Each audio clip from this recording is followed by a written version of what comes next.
오늘 말씀은 이 전 지구인이 당면한 미지의 불안한 미래, 누구도 모릅니다. 영화에도 요즘 재난 영화가 많고 점점 힘든 시대를 살아가니 이런저런 소식들이 가끔 들려옵니다만 미래는 불안합니다. 미지의 세계입니다. 누구도 모릅니다. 용한 점쟁이도 모르고, 만약에 성경이 말씀하시는 모든 과거, 현재, 미래를 다 통찰하시는 전지하신, 전능하신 하나님이 계시다면 그분은 아시겠죠. 미래를 붙들고 계시겠죠. 그분이 없다면 우리는 불안할 겁니다만, 아무튼 이 불안한 미래에 대해서 오늘 말씀은 성경적인 구원의 대책, 하나님이 제시하는 살 길, 살아남을 길을 오늘 제시하고 있는 것입니다. 그래서 오늘 설교 말씀을 잘 들으시고 제대로 깨닫게 되면은 온 세상이, 하늘이 무너지고 땅이 솟아나고 이래저래 흔들린다 할지라도 두려워하거나 걱정하거나 염려할 이유가 있습니까? 없습니까? 없습니다만 우리는 조금만 지진 흔들려도 우리는 두려워하잖아요. 힘들어하잖아요. 그러나 정말 이 말씀이 사실인가 계속 이 말씀을 우리에게 계속 새겨 넣으면 점점 흔들리지 않는 견고한 믿음 가운데 심지가 견고한 자를 평강으로 그 인생을 인도해 가시리라. 여러분에게 오늘 설교 말씀이 불안정한 시대 속에서, 스트레스 많은 시대 속에서, 우리를 답답하게 하고 힘들게 만들고 두렵게 하는 시대 속에서 여러분에게 견고한 심지의 평강의 선물로 나아갈 수 있는 복된 소식 되기를 축원합니다. 에베소서 4장 1절부터 6절까지 오늘 본문 주제는 한마디로 하나됨입니다. 따라합시다. 하나됨. 먼저 1절에 3절은 한 마음으로 하나 되는 것이고 4절에서 6절은 한 몸으로 하나 되는 겁니다. 이걸 한자말로는 뭐예요? 1절 3절은 일심, 그죠? 4절 6절은 동체. 그거 이야기하는 겁니다. 어려운 이야기 아닙니다. 왜 그러면 사도 바울이 에베소 4장에서 이런 이야기를 감옥 속에서 편지로 자신이 세워놓은, 개척해서 세워놓은 교회 성도들, 이제는 자기 로마 감옥에 갇혀 있습니다. 그들에게 이런 편지글을 남길까요? 에베소 교회는 아다시피 헬라인들이 사는 지역입니다. 헬라 지역, 그리스 문명권의 아주 중요한 핵심적인 도시입니다. 오늘날 말하면 세계 문화의 어떤 그런 중요한 도시를 들라 그러면 파리라든지 또 뉴욕 같은 도시입니다. 세계적인 도시예요. 뉴요커들, 다시 말해 헬라인들이 있는데 이들은 유대인들이 보기에는 이방인들입니다. 유대인들은 나라는 조그만데도 불구하고 이방인들, 제 아무리 헬라인이고 문화인들이라도 일단은 불가촉 천민, 접촉해서는 안 되는 더러운 인간, 좀 더 세게 말하면 개, 돼지와 같이 짐승처럼 취급합니다. 자신들은 그럼 어때요? 하나님의 선택을 받은, 구원받은 하나님의 백성, 이 종교적인 자존심이 엄청납니다. 자기들이 핍박과 고난과 연약함과 서러움을 겪을수록 이 자존심은 더해져요. 그런 거 있잖아요, 사람이. 근데 이 두 그룹이 다 예수를 믿었습니다. 한쪽은 헬라인 이방인 성도고 한쪽은 유대인 크리스찬들입니다. 배경이 다 다릅니다. 예수 안에 하나 되어 사이좋게 살았을까요? 서로 알콩달콩 찢고 뽑고 싸웠을까요? 예? 안 가봐서 모르지. 그런데 싸웠으니까 한마음 한뜻 되라고, 일심동체되라고 이런 편지를 쓰지 않겠습니까? 학자들의 분석에 의하면 많이 싸웠던 것 같아요. 우리도 지금 다양한 배경을 가진 성도들이 살아가고 있습니다. 개성이 다 다르잖아요. 살아온 배경이 다르잖아요. 개성이 다 달라요. 개성은 개인적인 성격, 이기적인 성격일 수도 있지만 잘못 해석하면 개와 같은 성격일 수도 있습니다. 그 자꾸 싸우는 거예요. 이걸 죽여야 됩니다. 그래서 바울이 일심동체가 되기 위해서 먼저 한마음이 되라, 이렇게 이야기하는 거예요. 그런데 이 한마음이 되는데 어떻게 권면하냐? 너희가 부르심을 받은 일에 합당하게 행하라. 누가 불렀나 봐요. 누가 불렀을까요? 예? 친구가? 하나님이 부르셨어요. 하나님이 왜 부릅니까? 아브라함을 부르고 본토 친척 아비 집을 떠나라 그러고, 다윗을 부르고, 여러분을 부르고. 크리스찬은 부름을 받은 존재예요. 호출을 받은 존재예요. 콜링을 받은 존재라고요. 목사들만 콜링을 받는 게 아닙니다. 저와 여러분 모두, 크리스찬들은 전부 다 부름을 받아요. 왜 부름을 받느냐고요? 얘들아, 너희들이 살아가는 이 세상, 이 지구호는 언젠가는 끝에 심판이 있다. 너희들도 인생의 마지막에 죽잖아. 한 번 죽는 것은 심판이 있어. 그 후에는 심판이 있다고. 그러니 그 심판에 떨어지지 말라. 그래서 불러내시는 거예요. 불러내신다는 것은 무엇으로 부르는 겁니까? 멸망으로 부르는 것입니까? 구원으로 부르는 것입니까? 그런데 세상 재미가 쏠쏠하고 세상에 출세하고 잘나가고 이래 되면 어때요? 부르면은 알았습니다. 그 부름에 갑니까? 아니면 거기에 몰두합니까? 부름에 잘 반응을 안 해요. 저와 여러분이 예수를 믿고 하나님의 구원의 부르심에 반응해서 이 자리에 앉아 있다는 것, 기적입니다. 물론 어떤 분은 하도 집에 에어컨 틀기도 전기료 아깝고 그래가지고 예배당에 가면 그래도 좀 시원하니까 여기 오실지도 몰라요.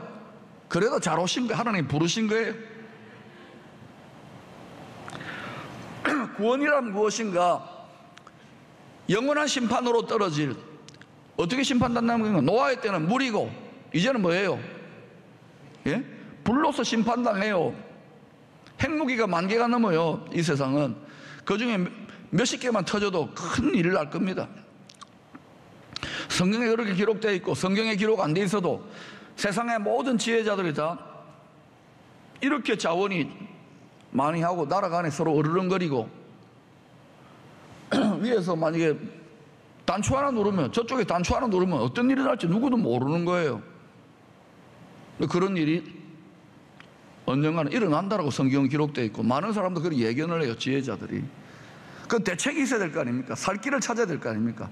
살아남을 길이 있느냐 이거예요. 여러분 어디에서 안전을 찾습니까? 저 지하 100m에 핵전쟁이라도 안전할 방공호를 파가지고 거기에 막 10년치 양식을 집어넣으면 그럼 여러분 살아남아요? 화성에다가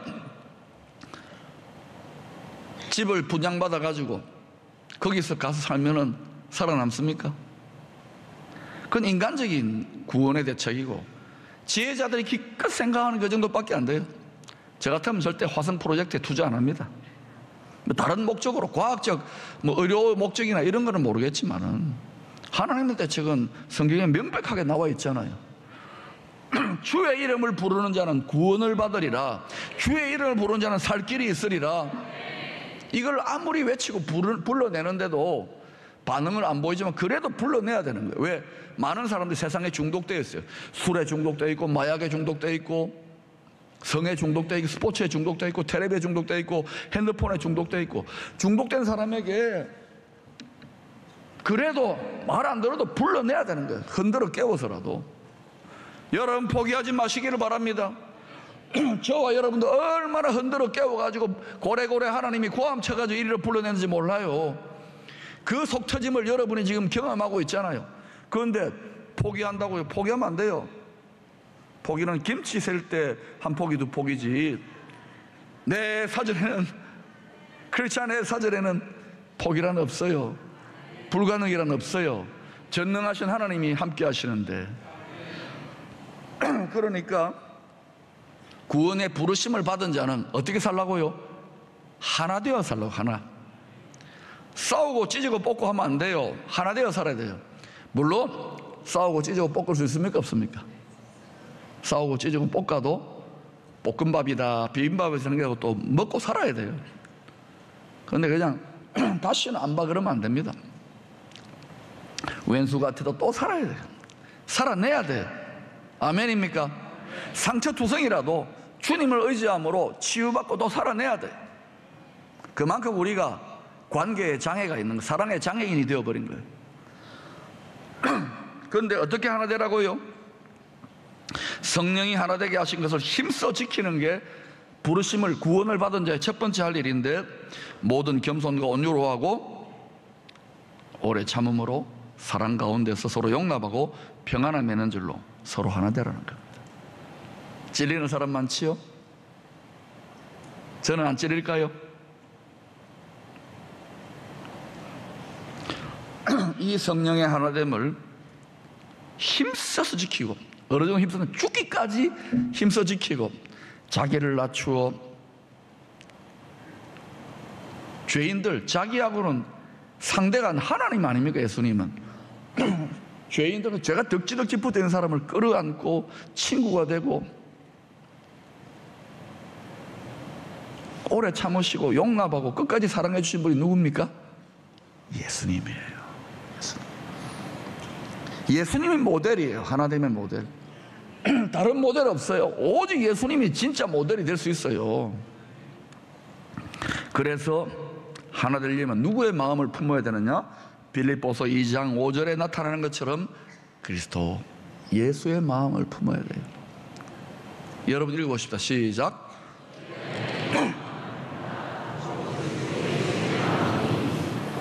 예, 그리스도 예수의 마음, 그리스도 예수의 정신을 가져야 되는 거예요. 이 예수의 마음이 아니고서는 교회 공동체가 하나 될 길이 없습니다. 다 개성이 다른데,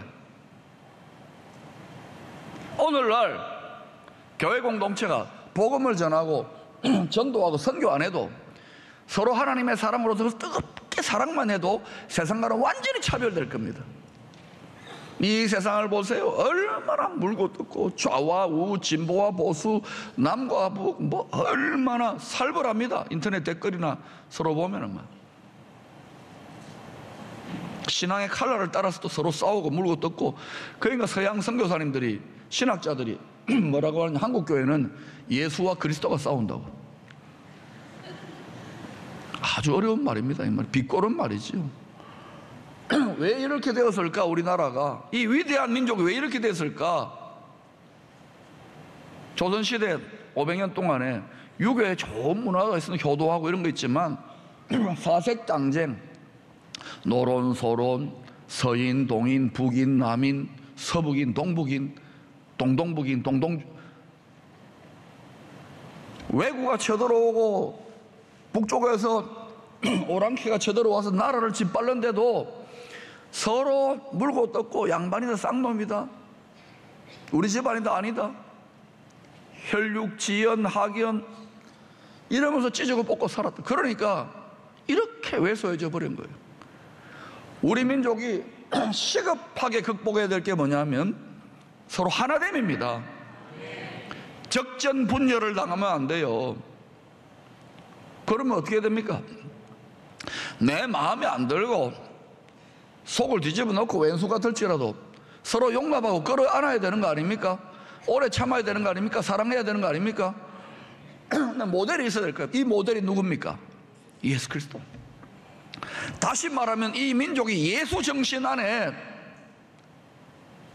돌아와야 남북 통일도 살 길이 열려요. 살 길이. 이 엄청난 분열의 상처의 골을 묶어버릴 수 있는 거예요. 이 땅에 가장 친밀하게 하나됨을 이루는 관계가 있던 부부관계입니다. 그래서 부부를 무촌이라 그러잖아요. 유교에서는 바로 한 거예요. 촌수가 없어요. 일심동체잖아요. 그 가정을 이루고 한 이불을 덮고 자는 몸의 결합만이 아니잖아요. 정신과 영혼의까지 결합, 완전한 결합체인 거예요. 친밀하죠. 그런데 한번 보자고요. 수많은 부부들의 모습. 에베소서 5장 22절 이하에는 부부관계에 비유하여 머리 대신 신랑 대신 예수 그리스도와 그분의 정결하고 거룩한 신부된 교회 공동체의 일심동체적인 하나됨을 설명하고 있습니다. 부부관계에 비유하고 있는 거예요.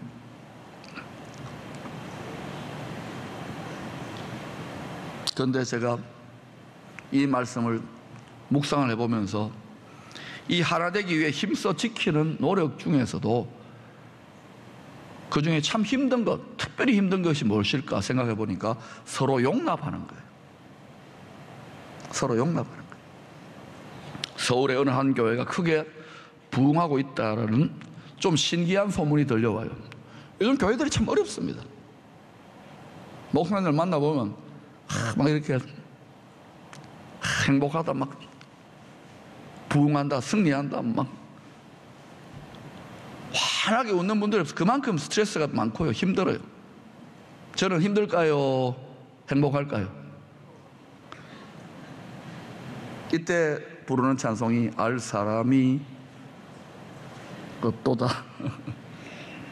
좀 살펴보니까 그 교회는 예배 시간에도 간증을 그렇게 하고요, 각종 작은 모임의 자리나 또 이런저런 비공식 교제의 자리에서 자신들의 감추고 싶은 허물이나 연약함이나 부끄러움이나 상처까지도 솔직하게 고백하며 나누는 것으로 많이 알려져 있어요. 쉽게 말하면 눈 가리고 아웅하지 않는다는 거예요. 여러분, 여러분 마음의 고통과 어려움과 아픔과 부끄러움을 누구하고로 나눕니까? 가장 친한 친구나 가족하고 나누는 거 아닙니까? 마치 목욕탕에 들어온 것처럼 서로의 부끄러움과 연약함을 벌거벗은 것처럼 드러내는 교회 문화와 분위기가 만들어졌다는 거예요. 물론 그 목사님이 개척한 교회이기 때문에 그게 가능했겠지만 처음에는 시행착오도 많이 겪고 부작용도 있었던 것 같아요. 근데 하다 보니까 이제 이게 되어지니까 주로 그런 문제들일수록 어때요? 깊은 곳에 마음속에 어두움 속에 감춰놓습니다. 그리고 어때요? 웃으면서 나옵니다. 페르소나, 인격이라는 게 여러분 가면이라는 데서 나온 단어입니다. 다 가면을 쓰고 나와가지고 잘 지내십니까? 여러분 잘 지냅니다. 잘 지냅니까 진짜? 다 우리는 하나님 다 죄인입니다. 문제투성입니다.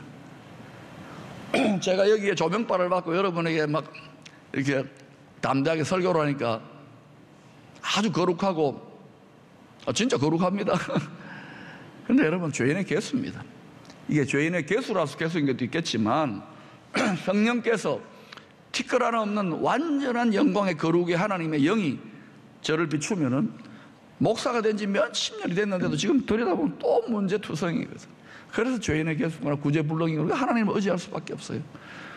여러분 예수를 믿는데 이만하면 내 바로 얼마나 거룩하냐, 내가 종교인이 됐다. 그거는 정말 제대로 길을 못 가고 있는 거예요. 그건 바리새인의 길을 가는 것이고 예수님을 대적하는 길을 가고 있는 거예요. 상호 신뢰의 문화가 구축되어 있는 거예요. 그러니까 사람들이 나누는데 이게 어때요?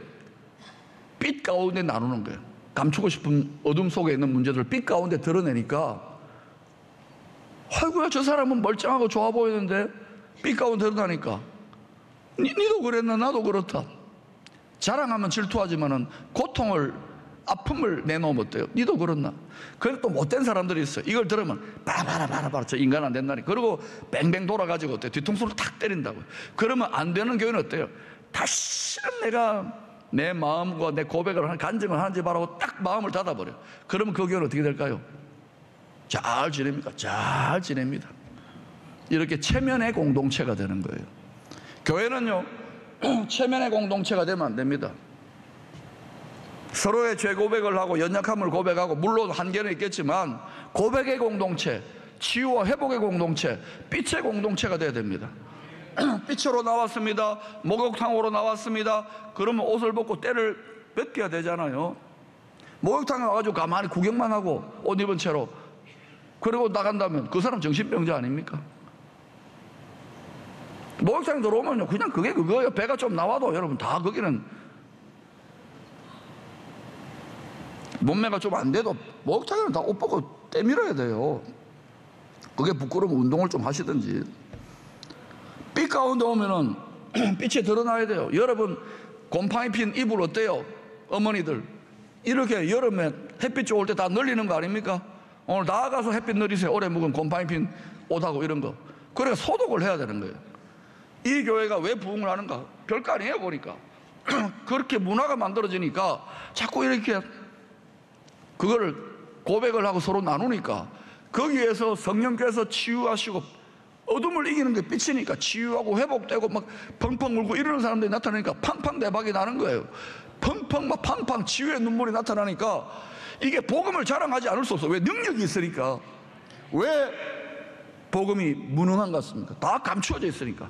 체면의 공동체가 되니까. 유교가 우리에게 좋은 것도 있지만은 너무 감춰요. 이거 말하면은 누가 나 해코지하지 않을까? 가십하지 않을까? 이상한 댓글 달지 이렇게 되어버리니까 그런 거 있을 수 있습니다. 좀 부작용이 있을 수 있더라도 담대하게 툭툭 치고 나가세요. 그래 내가 죄인이지 뭐. 우리 죄인 인정했잖아요. 하나님이 고쳐주셔야죠. 나가야 돼요.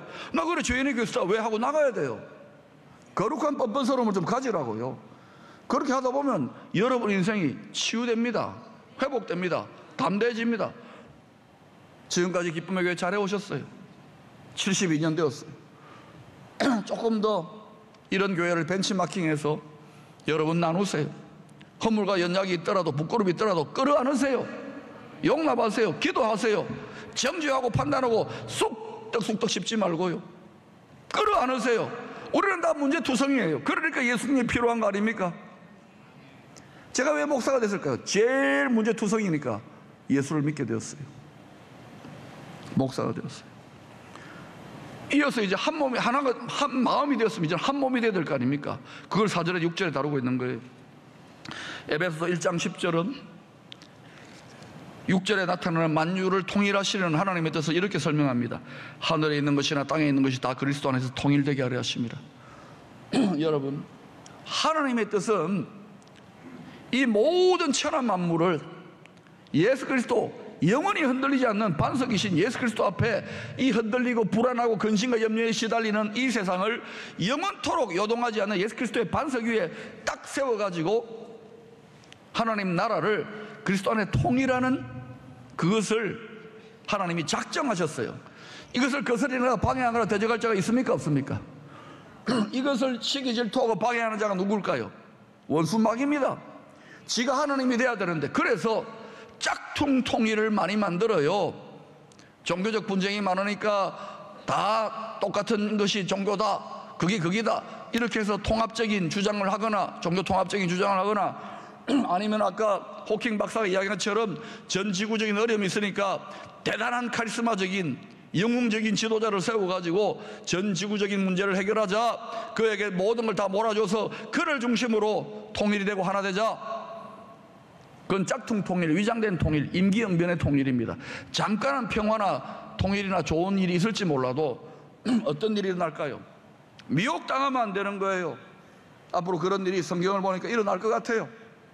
그래서 여러분, 우리가 살아남기 위해서라도 더 기도하며 성경 말씀을 읽고 정말 그러한가 베레아 사람들처럼 묵상하며 상고하면서 깨달아 알아야 돼. 이것이 여러분의 사업과 자녀교육과 여러분의 건강과 모든 분야에 다 적용되는 줄로 믿습니다. 이제는 여러분 과학자나 정치가나 누구도 이 지구호의 우주적 문제를 해결할 수 없는 시대예요. 그래서 하나님이 예수 그리스도 안에서 통일되는 방향으로 나아가는 것이 구원이야, 그것이 너희들의 살 길이야, 그것을 하나님 입증하시려고 모든 것을 다 흔들고 계십니다. 우주 만물을 점점 더 많이 흔들릴 거예요. 정치, 경제, 문화, 하늘, 땅도 우리 지진 났잖아요. 어떻게 포항에 지진이 납니까? 바다도 흔들리고 쓰나미도 나타나고 뭐 기후도 자연 생태계도 경제, 안보, 문화, 학술, 예술 모든 분야가 지금 우리나라도 다 그렇지 않습니까? 전 세계를 보세요. 질서가 다 깨지고 새롭게 재편되고 있어요. 흔들고 계셔요. 그것만 흔듭니까? 거룩한 나라 되는 여러분의 영과 혼과 육도 흔들고 계시잖아요. 그건 무엇입니까? 영원히 흔들리지 않는 그리스도에게 나오라. 영원히 흔들리지 않는 그리스도를 중심으로 여러분이 통일되어져라, 하나 되어져라고 부르고 계시는 거 아닙니까? 여러분, 이 영원한 그리스도 안에서의 통일의 복된 소식, 이 영원한 천국 복음을 기쁨으로, 담대함으로, 두려움 없이, 거침없이 하나님을 깊이 아는 자답게 강하여 용맹을 떨치며 나아가는 기쁨의 성도들 될 수 있기를 축원합니다.